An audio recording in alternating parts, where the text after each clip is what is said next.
বর্তমানে দেশে যে তাপমাত্রা রয়েছে এর মধ্যে শিক্ষা প্রতিষ্ঠান খোলা রাখার বিষয়টিকে সমর্থন করেন শিক্ষামন্ত্রী মহিবুল হাসান চৌধুরী।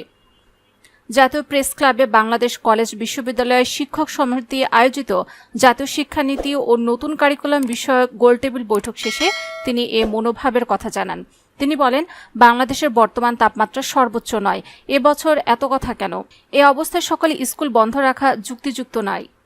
শিক্ষামন্ত্রীর মতে, রাজধানীর তাপমাত্রার সঙ্গে সারা দেশের তাপমাত্রা আমরা মেলাতে পারি না। নির্দিষ্ট কোনো জেলা তাপমাত্রা বেশি হলে সেখানকার জন্য আলাদা সিদ্ধান্ত দেয়া আছে। ঢাকা শহরের তাপমাত্রা দিয়ে সব জেলার তাপমাত্রা বিবেচনা না করার আহ্বান জানান তিনি। মন্ত্রী বলেন, একটি জেলায় শুনেছে একজন শিক্ষক মৃত্যুবরণ করেছেন। তিনি শ্রেণীকক্ষে মারা গেছেন নাকি মাঠে ঘাটে থাকতে মারা গেছেন সেটি আমাদের দেখতে হবে। পাশের দেশে এর চেয়ে বেশি তাপমাত্রায় স্কুল খোলা রাখার নজির রয়েছে। বিদ্যালয় যথাযথ ব্যবস্থা নিলে সেটা নিরাপদ জায়গা।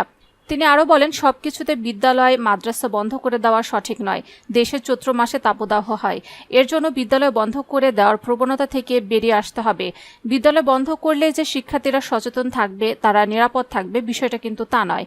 বিদ্যালয় কিন্তু নিরাপদ জায়গা। রোদে বাইরে ঘোরার চেয়ে বিদ্যালয়ে শ্রেণীকক্ষে থাকা বেশি ভালো।